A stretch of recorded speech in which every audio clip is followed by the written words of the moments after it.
நேற்றைய எபிசோட்ல கோவிலில் நடந்த சம்பவம் ரொம்ப பெரிய ஷாக்கா இருந்துச்சு. சீதா சாமி தரிசனம் பண்ணிக்கிட்டு இருந்தப்போ திடீர்னு ஒரு முக்காடு போட்ட பெண் அவங்க தாலியையே திருட்டு பண்ணிட்டு ஓடுறா. யார் அந்த பெண், ஏன் இப்படி பண்ணாங்கன்னு சஸ்பென்ஸ்லயே எபிசோட் முடிஞ்சுச்சு. இப்ப வந்திருக்கிற புதிய ப்ரோமோல சீதா தாலி காணோன்னு சொல்ல மீனா அந்த பெண்ண துரத்திட்டு போறாங்க. அப்போதான் பெரிய ட்விஸ்ட். முக்காடு எடுக்கிற நேரத்துல அந்த பெண் யாருன்னா வீட்டுக்கு வந்த சாமியாரா நடித்தவங்க தான். ஆனா அதுக்குள்ள அவங்க தப்பிச்சிடுறாங்க.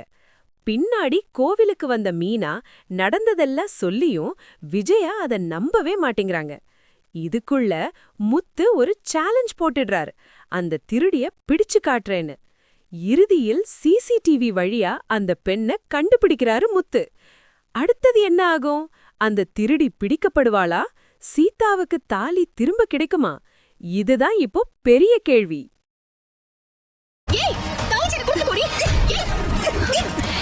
நான் கூப்பிட்டு வந்து அவன் ஃப்ராடுன்னு நிரூபிச்சுட்டா நீங்க என்ன பண்ணுவீங்க? அப்படி ஒண்ணு நடந்தா